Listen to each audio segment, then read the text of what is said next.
noches, querida audiencia de este nuevo segmento llamado Sin Floro y Sin Vergüenza. Esta noche no cuento con la asistencia de mi compañera y coconductora Linda Flores, debido a que ella está de viaje en Arequipa. Está participando en el intercambio y en las conversaciones que está teniendo justamente el precandidato presidencial Hernán Garrido Leca, y ha estado de gira justamente por a las faldas del Misti, viendo un poquito acerca sobre qué depara el futuro de la economía dentro del ámbito nacional, pero también sobre la cercanía con la gente, que es algo que se necesita tanto hoy en día. Siguiendo la pauta, quisiera comentarles de que hoy día tengo un especial de sobre el tema del Papa, sí, pero no 100% del Papa, porque hablaremos también de cosas mucho más profundas respecto a la Iglesia Católica Apostólica Romana, de la cual soy creyente, y como muchos otros peruanos compartimos no solamente línea ética y moral, sino que credo religioso y fe. Quisiera también mencionarles de que ha sido una experiencia muy grata, porque entrevisté al hermano Jonathan, que dicho sea de paso, él es, aparte de ser padre y ser un guía espiritual para toda su comunidad, es alguien muy cercano al ámbito político. No diría que es político, por el contrario, yo diría que es un militante que cree en la justicia social y que por sobre todas las cosas ha entendido bien cuál es la línea por la cual el nuevo Papa va a transcurrir, siendo pues de que ha sido más o menos cercano. Recordemos que él es el Papa León XIV, es de la arquidiócesis de Chiclayo, y ha tenido, como se menciona ya en redes sociales abiertamente, se le considera como el santo norteño, aquel que ha estado de pie en las mayores adversidades. Recordemos que el norte peruano ha sido muy azotado por el tema del Niño, en donde ríos y quebradas se han activado, han inundado ciudades.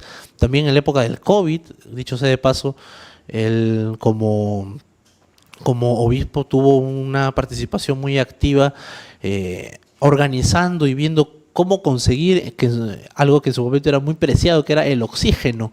Y este tipo de actividades, este tipo de entrega para con su pueblo, para con su comunidad, ha sido muy significativo, y por sobre todas las cosas ha llenado de alegría a todo el pueblo peruano.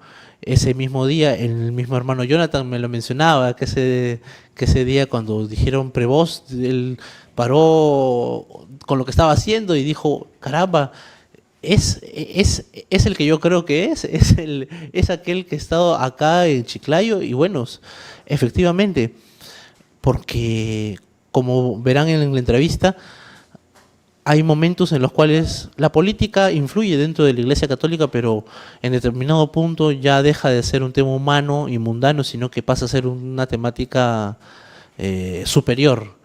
Y alguien como él, esperemos no solamente que sea un largo papado, sino que logre concretar de forma efectiva las deudas en las cuales él se siente comprometido. Porque, como mencionamos también en la entrevista, la Iglesia es una institución con más de 2000 años en funcionamiento, con errores humanos, pero por sobre todo con un compromiso, que es ser la Iglesia y piedra fundamental y moral, sobre todo en estos días en donde se necesita un cambio y las personas sienten desesperación por la situación en la cual se encuentran. Quisiera pedirle al switcher que me confirme si tenemos ya el primer video para poder pasarlo. Es un video corto en el cual yo le hago una pregunta con un sentido de curioso, pero por sobre todo, antes que cualquier cosa, de divulgador, porque me interesa saber cuáles son los matices y las sombras, las formas detrás de una situación. Adelante con el video, por favor. Hermano Jonathan, gracias por aceptar esta entrevista a modo de corresponsal. Es un poco descentralizada, hemos roto el formato del tú a tú. Quisiera preguntarle sobre la coyuntura. Para empezar, sabemos de que tenemos papa, nacido en Estados Unidos, pero nacionalizado peruano. es una alegría para todos. Así es una gran alegría para todo el pueblo peruano y especialmente para los chiclayanos que hasta ahora siguen festejando la designación de Monseñor Robert Prevost como obispo, como papa, que ya tomó el nombre de León XIV. Este tipo de cosas respecto a nacionalizarse, ¿es algo común dentro de la iglesia? ¿Es algo que se sugiere para aquellos que cumplen una misión en un país determinado? No, es libertad de cada uno, ¿no? Es libertad de cada uno. Monseñor, el Papa León XIV vino en el año 85 aproximadamente aquí al Perú como misionero agustino. Él es de la Orden de San Agustín. Estuvo en Chulucanas, estuvo en Chiclayo, ¿no? Después estuvo entre ida y vueltas y ahí después regresó y fue designado obispo de Chiclayo. Y ahí él ha estado como obispo también en el Callao. Entonces, en ese lapso él ha caminado por nuestro país y él decidió nacionalizarse peruano, ¿no? Pidió la nacionalidad y se la concedieron, ¿no? Una gran bendición que le hayan concedido, ¿no? Él se identificó mucho con el Perú. Los comentarios que yo he escuchado de la gente de Chiclayo es que ha sido un obispo muy cercano a la gente, muy querido. En el Callao también ha sido muy querido, muy aceptado, ¿no? Y bueno, esos dotes que él ha tenido, pues hicieron de que el Papa Francisco lo llamara a Roma, ¿no? Lo llamara a Roma y él allá en Roma ha estado a cargo de la comisión que se encarga, el dicasterio, perdón, que se encarga de la designación de obispos. O sea, Dicasterio, claro. Dicasterio. Esos son los que... Dicasterio. Ajá. Que es la que se encarga, es como un ministerio, ¿no? Es un ministerio que, como puede decir aquí el Ministerio de Educación, pero allá le dicen dicasterio, ¿no? En términos eclesiásticos es el dicasterio, ¿no? Entonces él era el encargado de la designación de obispos. O sea, imagínate, tenía una gran responsabilidad de ver la designación de obispos en toda parte del mundo, ¿no? Y una gran confianza por parte del anterior Papa Francisco, ¿no? Y él ha sido también superior general de la Orden de San Agustín, ¿no? Entonces ha tenido una gran formación. Él maneja 6 idiomas. Sobre su formación, justamente, digamos que dentro de la rama eclesiástica, todos aquellos altos mandos, por así decirlo, todos estos elementos referentes de fe, como profesionales, como padres, como guías, tienen una formación casi universitaria, incluso muchos tienen un doctorado. Tienen que tener una formación, todo sacerdote, todo obispo, todo desde el seminario, desde la formación primera ya tú recibes una formación académica. Ajá. Todo es formación académica. Comenzando, por ejemplo, el primer año, los propedéuticos que le hicimos, ¿no? En el seminario, ¿no? Comienzan ya a estudiar la filosofía, la teología, después ya hacen doctorado, magíster, licenciaturas, o sea, van profundizando. Entonces, es mucho más profesional de lo que uno podría pensar. Claro, o sea, tienes que tener estudios, de hecho, ¿no? Tienes que estudiar, es lo que Monseñor ha hecho, ¿no? También, ¿no? Él ha estudiado, se ha doctorado, él es doctor en teología, si no me equivoco, en Sagrada Escritura. Él ha enseñado en seminarios, ¿no? Y bueno, todo eso, esa formación académica, pues lo ha llevado hasta donde está ahora, ¿no? Aquí, por ejemplo, tenemos una preocupación que le incumbe no solamente a aquellos que forman parte activa del ministerio del Señor, que son los padres, los curas, los ministros que puedan estar en una u otra tarea, sino que hay una dedicación humana, y ese es el principal mensaje, que es una duda, que es una constante, que es una inquietud humana ante todo, que es lo que es más resaltante. Y en la segunda parte del video también se va a notar eso, que es que por supuesto esta entrevista será subida después a redes para que la puedan ver con detenimiento, pero cada parte tiene cierta connotación, cada parte tiene cierto peso, no solamente por la pregunta, sino por la preocupación del padre, el cual en esta primera parte es la situación del Papa como tal. ¿Qué significa? ¿Qué es lo que va a hacer? Si tenemos el segundo video para poder darle play y compartirlo con los televidentes. El segundo video es sobre una, digámosle, inquietudes que van más allá ahora. Ahora pasa también por el tema estructural de la iglesia y su funcionamiento. Switcher, ¿me avisas para darle? Perfecto. Una intriga para la mayoría de gente que no está muy metida dentro de los círculos cristianos o dentro de el tema interno de la Iglesia Católica, digamos. La razón por la cual él elige el nombre, ¿por qué es que llega a nombrarse a sí mismo? Porque entendemos que cada papa elige un nombre, bajo una razón, bajo una consigna, bajo incluso un gusto preferente, ¿no? Francisco, por ejemplo, fue una novedad, digámoslo así.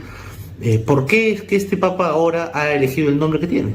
Mira, la elección del nombre tiene que ver mucho, nos marca un poco lo que va a ser su pontificado. El Papa ha elegido un nombre de León XIV, ¿no? León XIV, en alusión a un Papa, él mismo lo ha dicho después que en la primera misa con los cardenales, después de haber sido elegido, en alusión al Papa León XIII.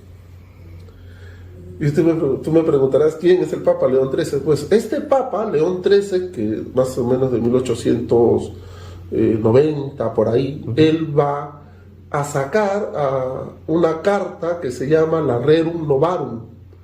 La Rerum Novarum y otras cartas más es una carta encíclica que es la base de la doctrina social de la Iglesia. León XIII va a abordar el tema de la problemática de la revolución industrial en esa época. Y va a abogar por los derechos laborales de los trabajadores, va a abogar por el pago justo, por el salario justo, ¿no? Entonces, el Papa León XIV ha señalado que él eligió este nombre porque hoy en día también estamos viviendo una revolución digital. Él lo ha señalado así, ¿no? Donde también la Iglesia tiene que manifestarse concerniente y defendiendo la dignidad del ser humano. Por ejemplo, él ha tocado el tema de la inteligencia artificial. Está muy bien el avance tecnológico, él lo ha dicho, ¿no? En su primera homilía que le dio a los cardenales, ¿no? Pero está bien la inteligencia artificial, pero la tecnología tiene que dignificar al hombre, ¿no?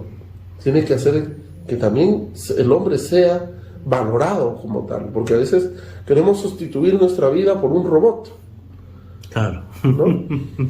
A ver. Y ahora, hoy en día hemos caído en lo que decía el Papa Francisco.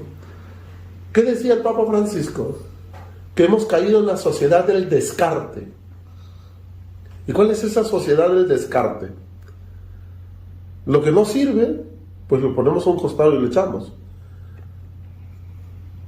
Sí. El Papa Francisco hablaba de la sociedad del descarte, ¿no? Nuestra sociedad se ha vuelto muy pragmática en materias muy claro. sensibles. Por ejemplo, un anciano hoy en día, para la sociedad a veces es una persona inservible. Claro, es una carga, ¿no? Es una carga, ¿no? Dicen que es una carga. Y el Papa Francisco que decía, no podemos vivir en esa sociedad del descarte. Entonces, el Papa León XIII también va a hablar seguramente de ese tema, de que no podemos vivir de la sociedad del descarte, ¿no? Aquí, claro, hay un tema que no quisiera que pase por la comparación, ¿no? Pero en redes está latente el tema, por sobre todo porque hoy mismo estaba viendo en redes sociales cómo se le criticaba por no saludar, por no tomar la bandera LGTBIQ, pero también se le felicitaba por ese mismo acto. Entonces, esta polarización de opinión en redes también le ha tocado en esta ocasión a el Papa León. Pero la pregunta es, ¿qué implica este tipo de opiniones. Recordemos que el Papa Francisco también se le criticaba mucho e incluso se le tildaba de socialista. Entonces, ¿cómo la Iglesia va a tomar, o cómo cree usted, padre, que va a enfrentar esto? Mira, la Iglesia tiene ya la postura marcada. La Iglesia ha dicho, ya propiamente el Papa Francisco, y también lo dice el Catecismo de la Iglesia Católica, nosotros no podemos marginar a las personas que tienen una opción sexual diferente. El no tomar la bandera del LGTB, no tomarla en sus manos, eso no tiene nada que ver. Uh-huh. ¿No? No la ha podido haber visto, o quizás sí la ha visto, o sea, no tiene nada que ver eso. La Iglesia nunca va a rechazar al homosexual, a la persona homosexual. Claro.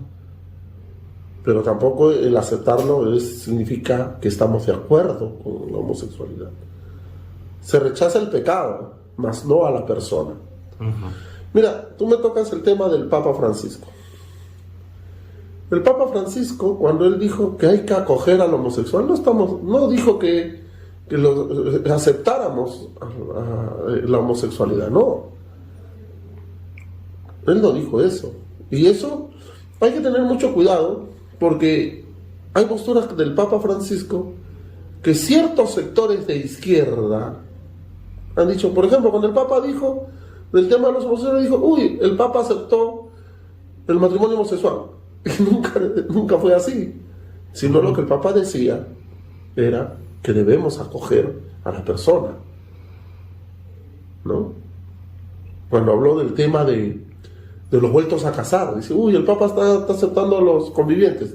No, o sea, aceptarlo sí, pero no aceptando la situación que ellos viven. Acogerlo sí, la Iglesia tiene que acoger, sí, pero para encaminarnos en el Evangelio. Entonces yo creo que la postura del Papa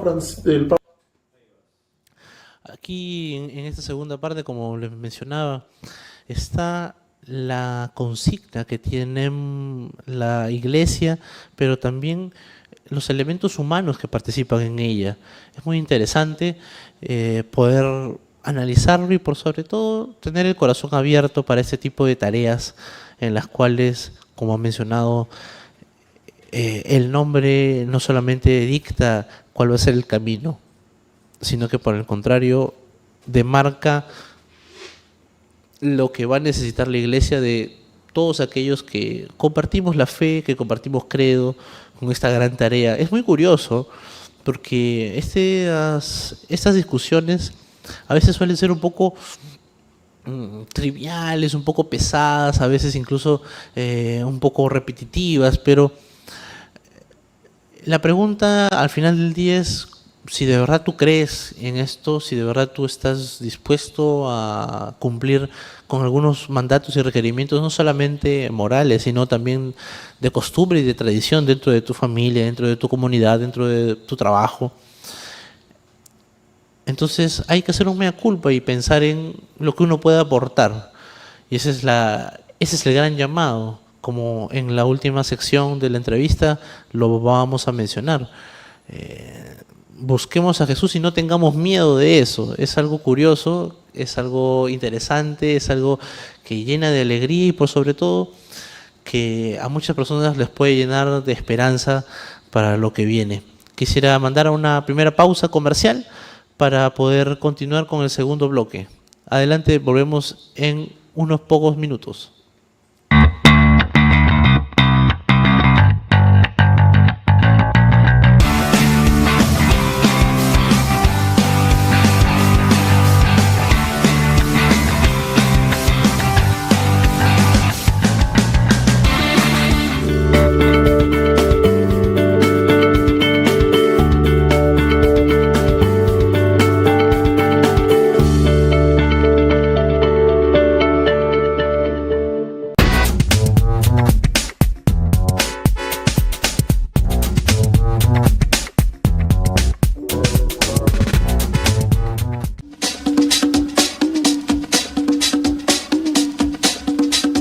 Sentido común, recuerde que estamos en el nuevo horario todos los miércoles de 7 a 9 de la noche por Onda Digital. Los espero.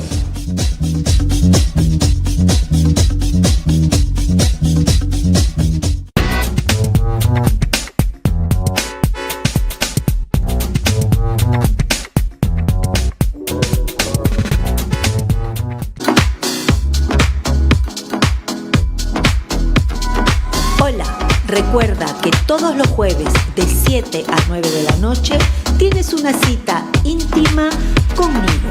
Te espero en Conversando Íntimamente por Onda Digital.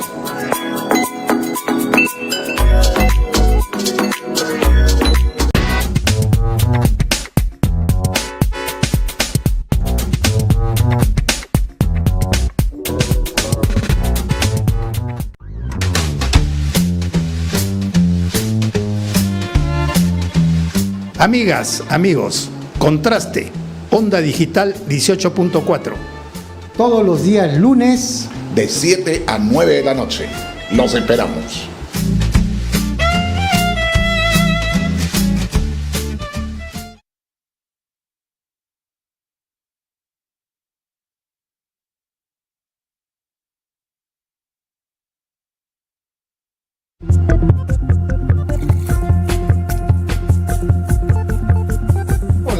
Soy Enrique Cornejo y quiero invitarlos a sintonizar su programa Punto Crítico todos los viernes de 6 a 7 de la noche por Onda Digital, canales de cable y plataformas asociadas. En Punto Crítico haremos un análisis de la realidad económica y política nacional e internacional. Los espero.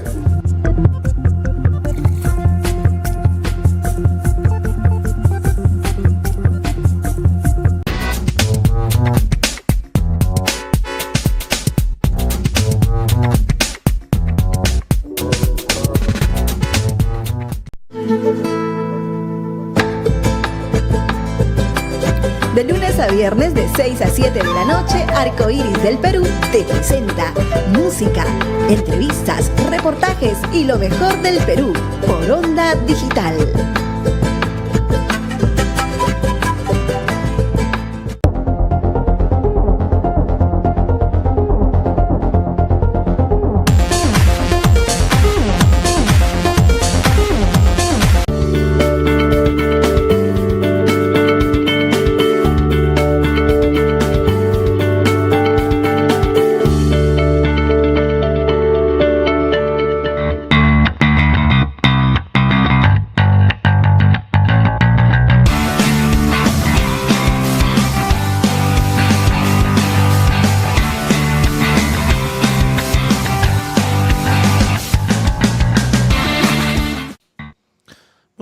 Continuamos entonces con su programa Sin Floro y Sin Vergüenza. Como les mencionaba, nuestra co-conductora Linda Flores lamentablemente no está con nosotros, pero continuamos entonces con la programación y con la entrevista que le realicé a el hermano Jonathan, miembro fiel de la Congregación Católica del Perú y que está aquí compartiendo con nosotros pues esta opinión, esta disolución de dudas en las cuales muchos como cristianos podemos tener y por sobre todo ahora último con la designación del Papa, que por supuesto es un tema coyuntural, pero es un buen pretexto para tocar las necesidades orgánicas, espirituales que podemos tener respecto a lo que es la Iglesia como institución. Quisiera que desde Switcher nos manden el tercer video para poder empezar con la segunda parte de este programa, por favor. Pero yo creo que la postura del Papa León XIV, que actualmente está, va a ir por ese lado también. Sí, aceptarte, pero también encaminarte, ¿no? Aceptar y encaminar, ¿no? Aceptar y encaminar. Ese también tiene un concepto de, digamos, de maestro, ¿no? Claro. Un maestro tiene que entender las capacidades y limitaciones y en base a eso tratar de que se retenga lo más posible, ¿no? Claro. La Iglesia no considera que el ser homosexual sea un pecado, Ser homosexual no es un pecado. Lo que te hace pecado es la práctica homosexual. Claro. ¿No? Hay que, claro, porque no sabemos, científicamente hasta ahora no se sabe, bueno, al menos yo no tengo el dato tampoco, de dónde proviene el ser homosexual. Si es genético, si es hereditario, no se sabe. Entonces, por lo tanto, no se puede decir rechazar, ¿no? Entonces hay que acogerlo. Claro, tampoco podemos pero lo que sí la iglesia dice es que es pecado la práctica. La práctica homosexual es pecado. Pero si a mí viene una persona que me dice, yo soy homosexual, pero llevo mi vida y sé cómo manejarla, y no tengo relación sexual con hombre o con mujer del mismo sexo, pues bienvenido, ¿no? Claro, no podemos también, como en muchos países se ha llegado a catalogar como enfermedad, ¿no? Porque aún no lo sabemos a ciencia cierta. Hay una entrevista que le hacen al Papa Francisco, estamos hablando un poco más de Francisco, pero también yo creo que el Papa León va a ir por ahí, que él decía que hay una entrevista que está en YouTube, que yo les pido que lo vean, donde la periodista le pregunta al Papa Francisco sobre esta situación de los homosexuales, ¿no? Y él dice, hay lugares donde se ha considerado al homosexualismo como algo contra la ley, ¿no? Contra que por ser homosexual ya te matan, ¿no? Cuando está penalizado, ¿no? Pues, entonces él decía, no. Y yo creo que el Papa León va a sabernos orientar en ese lado, ¿no? En ese lado de acoger. Francisco ya nos dejó el camino. Es más, el Papa León XIV, él ha dicho que va a continuar el legado de Francisco. Va a continuar. Claro, por eso yo creo que la elección de los cardenales ha sido por un Papa que continúe un poco la línea de Francisco, ¿no? Que continúe esa línea. Pues yo estaba viendo y estaba bastante buscando la información y todos los días. Antes del cónclave los obispos se reúnen, los cardenales se reúnen en las congregaciones generales, ¿no? Y ahí van debatiendo un poco el tema de la iglesia frente a la realidad del mundo, que han sido como 12 congregaciones, o sea, son reuniones previas que ellos tienen, ¿no? Y hablaban de las realidades, ¿no? De la iglesia ante el mundo, de la realidad de la iglesia. Entonces, todo eso lo recoge el Papa que va a ser elegido, que es elegido, ¿no? Entonces, es muy importante esto, ¿no? Entonces, yo creo que el Papa León XIV va a sabernos conducir en ese lado. Tema peliagudo sobre los homosexuales. Por supuesto, hay una frase vieja que reza: Dios perdona el pecado, pero no el escándalo. Es curioso porque te da a entender de que uno puede tener muchos defectos, uno puede tener muchas fallas, uno puede tener mil y un condiciones, pero no por eso quiere decir de que uno va a ufanarse de esto, ¿no? Es como quien es ignorante. Antes, aquel que era ignorante, pues tenía vergüenza, tenía, digamos, un reparo a la hora de cuando se tenía que consultar o cuando se le preguntaba algo. Hoy en día el ignorante, todo lo contrario, se siente empoderado y hace sentir su opinión, amenazando con que la opinión se debe respetar, ¿no? Y está bien, uno puede respetar que el hecho que dé su opinión, pero el contenido de esta siempre va a estar sujeta a debate, a crítica y, por qué no, a un desprecio si es que merece ser despreciado. Hay muchas opiniones, hay muchos conceptos, hay muchos pecados en los cuales uno tiene que reparar y tiene que hacer un mea culpa. Curiosa la forma, también curiosa esa cercanía humana con la que toca el tema, ¿no? De cómo el Papa anterior, el Papa Francisco, postulaba conceptos, pero siempre desde un punto de vista, si bien era el Papa, no hablaba como Papa per se, sino que buscaba, como lo mencionaba, con una calidez de maestro, ¿no? Entender de que en muchas ocasiones, si bien es cierto, tú vas a tener muchos problemas, muchos errores, muchas imperfecciones, pero eso no te impide a ti ser un buen católico. Eso no implica que, por ejemplo, tú seas un mal prójimo. Por el contrario, si tú tienes una deuda, una correspondencia, lo que te toca es ser bueno en todos los otros aspectos. Y eso es algo a valorar, porque al final lo que todos queremos dentro de la parte ética y moral de nuestra sociedad es lograr tener una convivencia correcta.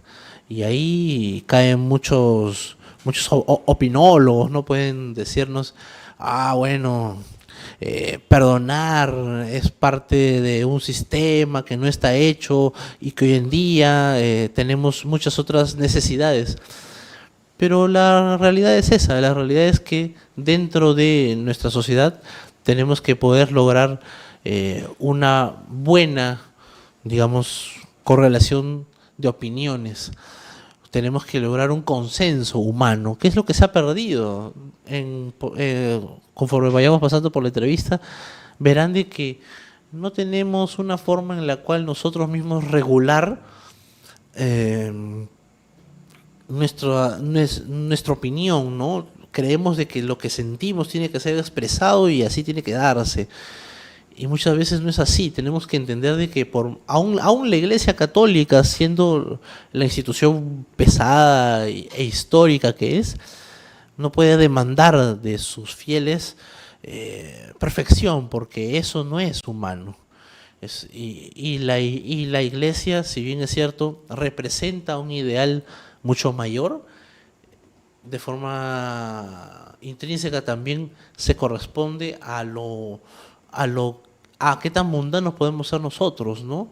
Se le ha criticado, por supuesto, en muchas ocasiones el arte, el oro, los pisos de mármol del Vaticano y cómo las iglesias procuran, ¿no? Dar esta forma de fe tan, algunos dirían materialista, pero es que la iglesia está hecha para eso. La iglesia está hecha bajo una mirada humana para aquellas personas que del mundo llegan y se acercan a un centro de reflexión, a un centro de confianza y un centro, por sobre todas las cosas, para poder compartir. Quisiera pasar al cuarto video, que también expresa mucho de lo mencionado y abre otro campo de debate que lo conversaremos en unos minutos. Por favor, el cuarto video.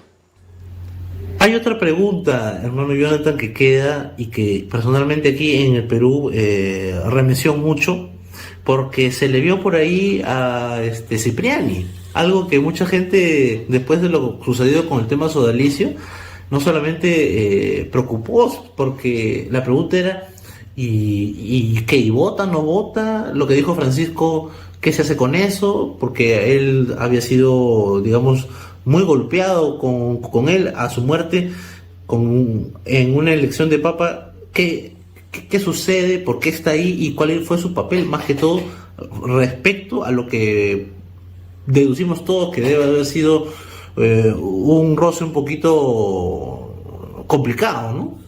Mira, primero, sobre el cardenal Cipriani hay una sanción que está pesando, o sea, que está vigente, ¿no? Que la dejó el Papa Francisco. No sé, no tengo la información de que él participó o no en las congregaciones generales, en las reuniones previas. No, eso no tengo la información, no podría decirte, ¿no? Pero en él hay una sanción que él está. Ahora, en el caso del sodalicio, el Papa Francisco, antes de que cayera mal y antes de que falleciera, decidió la disolución del sodalicio. Que no solamente es la disolución de la rama masculina, es decir, de los sacerdotes del sodalicio, sino de todas las ramas del sodalicio, que son la Sierva del Plan de Dios, el movimiento de vida cristiana, la hermandad creo que tienen una hermandad que se llama de Nuestra Señora de la Reconciliación, si no me equivoco, creo que era también una institución del sodalicio, y todas las ramas del sodalicio, que ya se había expandido a nivel mundial. Entonces el Papa decidió la disolución, tomó esa decisión y bueno, se ejecutó, y se ejecutaba. ¿Qué trascendencia tiene eso? Pues que el Papa Francisco ha dejado bien en claro, y yo creo que el Papa León XIV va a continuar con esta línea de tolerancia cero ante los abusos con menores de edad o de cualquier índole, ¿no? Creo que el Papa Francisco ha dejado bien marcada ya esa línea, ¿no? Y yo creo que el Papa León XIV lo va a continuar en este caso, ¿no? Ahora, a nivel político, ¿qué trascendencia tiene esto? Pues podríamos decir que la Iglesia está marcando su posición frente a estas realidades, ¿no? Ya cada país tiene que tomar las medidas, las leyes necesarias, ¿no? para ver, contrarrestar, porque los abusos sexuales no solamente se dan dentro de la Iglesia Católica, ¿no? También se dan en otras entidades del Estado, en otras entidades, instituciones, ¿no? Entonces, bueno, pero el Papa Francisco ya dejó esta línea, y yo creo que el Papa León XIV lo va a continuar. Ya lo ha demostrado él siendo obispo de Chiclayo, a pesar de que hubo un programa de televisión, Cuarto Poder, que sacó un reportaje malintencionado, muy tendencioso, pero no informó lo otro, ¿no? Que en el caso de estos sacerdotes, él ya había elevado el caso, había sancionado a los sacerdotes y lo había elevado el caso a Roma, ¿no? Dicen, donde está en Roma está continuando la investigación. Pero aquí ese programa señaló de que él no había hecho nada y ha tenido que prácticamente, creo que el domingo lo han hecho, que se han tenido que rectificar, ¿no? Claro. Se rectificaron, porque era una información tendenciosa. Claro, también hay algo que cuando tú mandas un proceso a una instancia superior, tú ya no puedes ni tocarlo, ni moverlo, ni comentarlo, ni investigarlo, porque ya está en una instancia superior. Claro. Entonces, si tú quieras, ya hay otro mecanismo que está funcionando, ¿no? Así es. Y es más, él aquí, como obispo de Chiclayo, Papa León XIV, en ese tiempo, Monseñor Robert Prevost, tomó la decisión de suspender a estos sacerdotes, ¿no? El programa dijo totalmente lo contrario, dijo que lo habían cambiado de parroquia. Y no es así, ¿no? Él lo había suspendido y él le va a dar el caso. Ahora, el otro caso fue que aquí el Ministerio Público archivó el caso.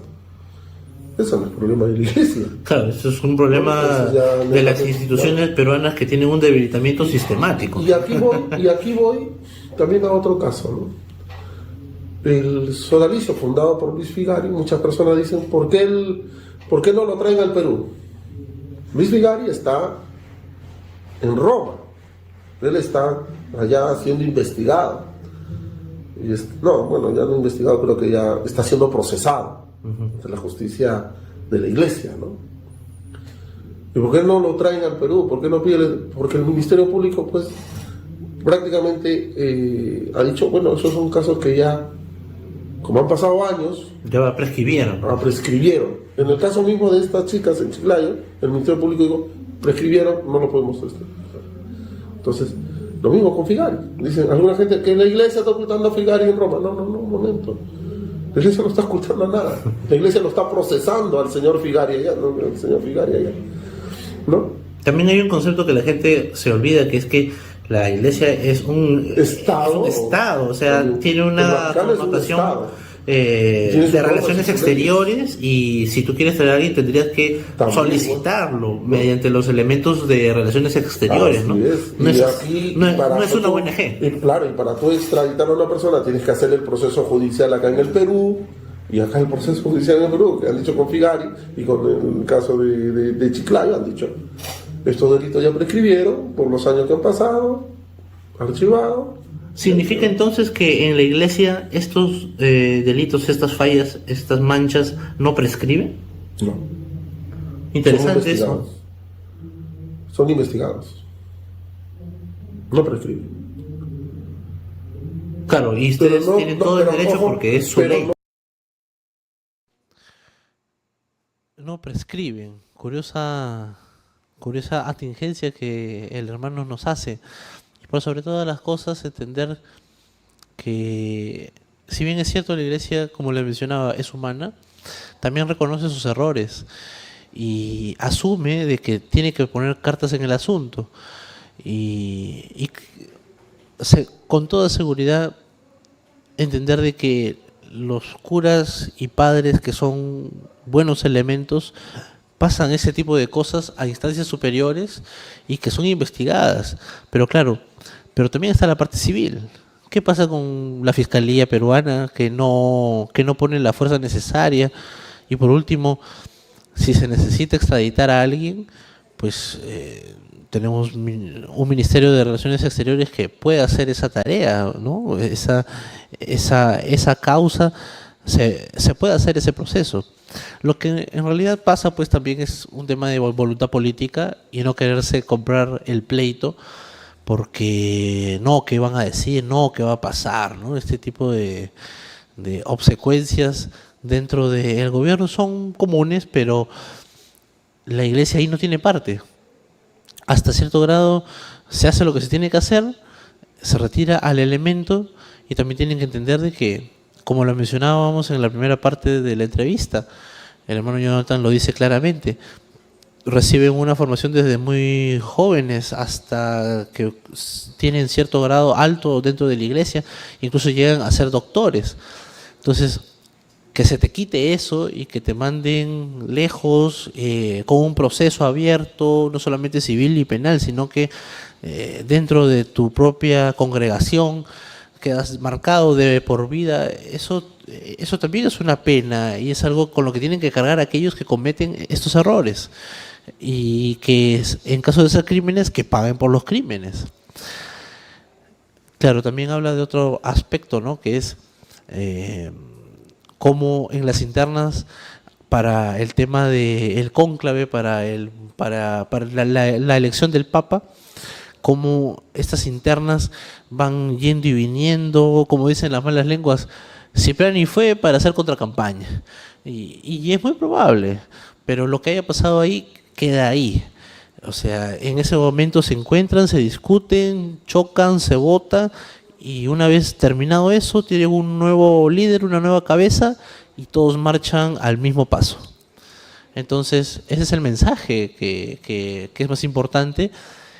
Y, por sobre todas las cosas, la última parte de esta entrevista, que es el quinto y último video, en el cual no solamente es una invitación a todos los jóvenes, sino que es una invitación para la fe en general, de reentender y de ser valientes respecto a aquello que sostenemos como una creencia y como un dogma que en muchos casos es sostén espiritual y personal para el común denominador. A la producción le pediría el último video, el quinto. En los años también se ha creado un estigma, ¿no? Como que, tú eres católico, eres retrógrada, eres alguien que opta por estas creencias alejadas de la ciencia, entonces, y es una institución que, aparte de retrógrada, encima es machista porque no hay mujeres que se hagan curas, ¿no? O sea, no quiero decir que sea estigmatizado, pero hay cierto desprecio por la fe en estos últimos días, y la valentía de buscar a Jesús es muy curioso, esa frase. Hay un desprecio por la fe porque hay mala información. La iglesia no está contra la ciencia. Es más, la iglesia ha dicho que la ciencia es necesaria para explicar algunas cosas, pero donde no entra la ciencia, entra la fe. Y los mejores científicos, muchos han sido no solamente católicos, sino que monjes y curas.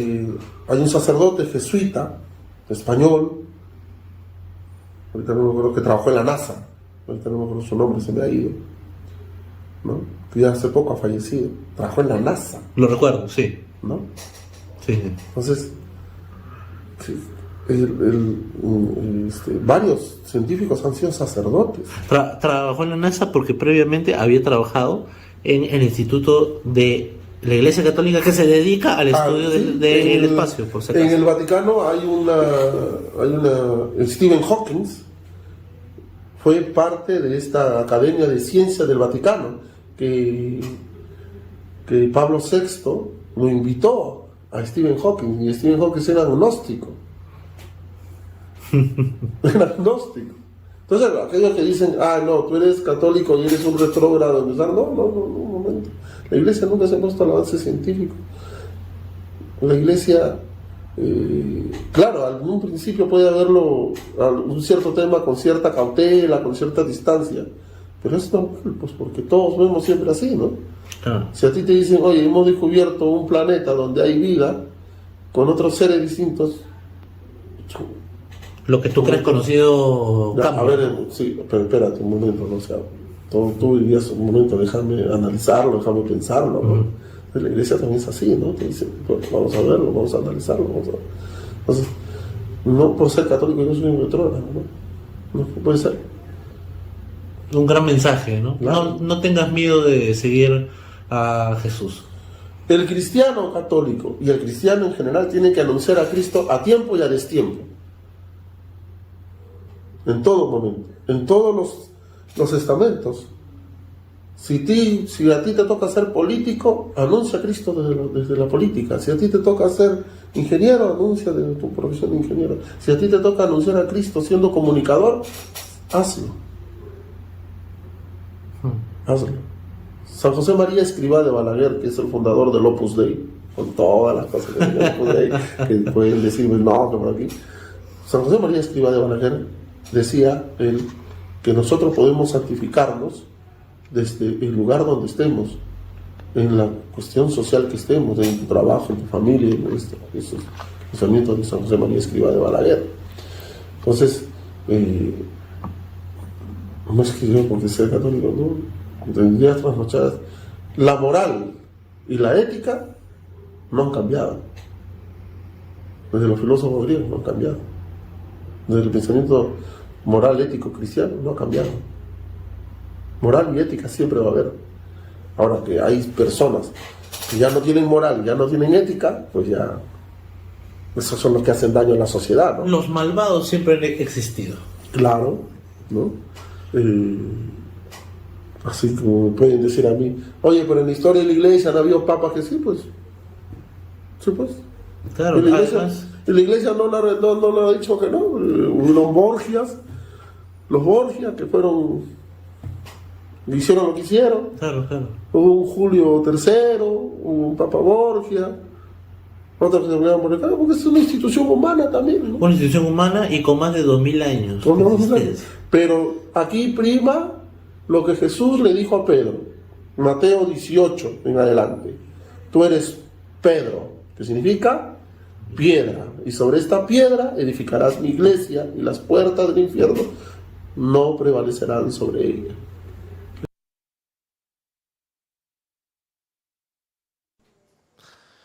Pedro, es un concepto interesante.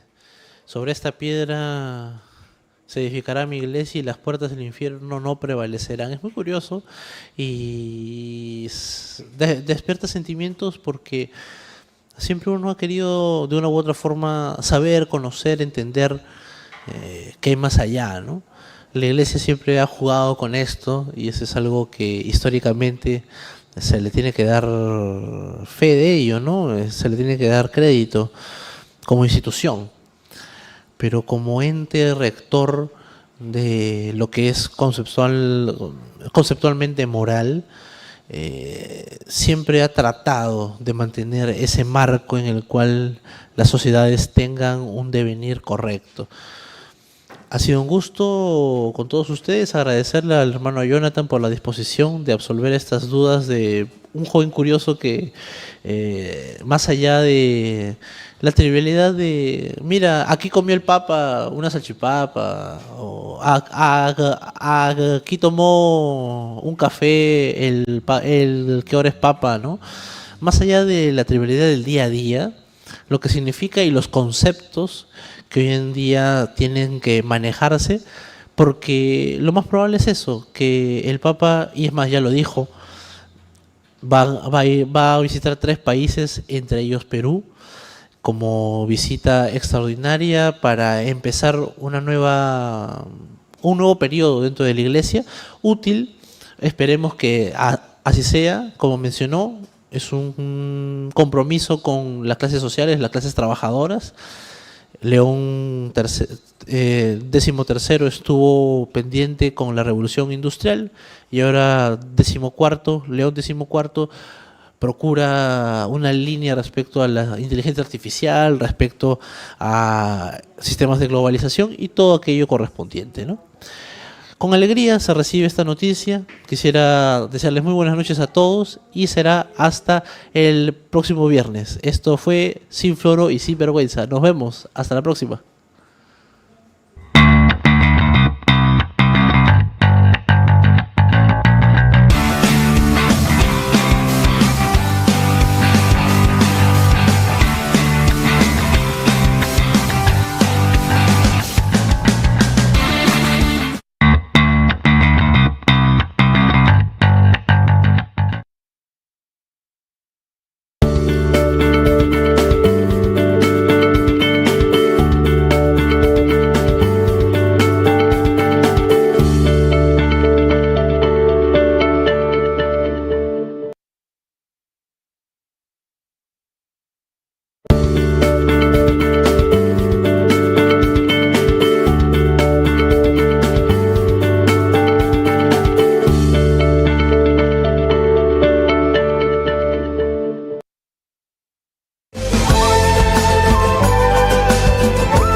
Sentido común, recuerde que estamos en el nuevo horario todos los miércoles de 7 a 9 de la noche por Onda Digital. Los espero.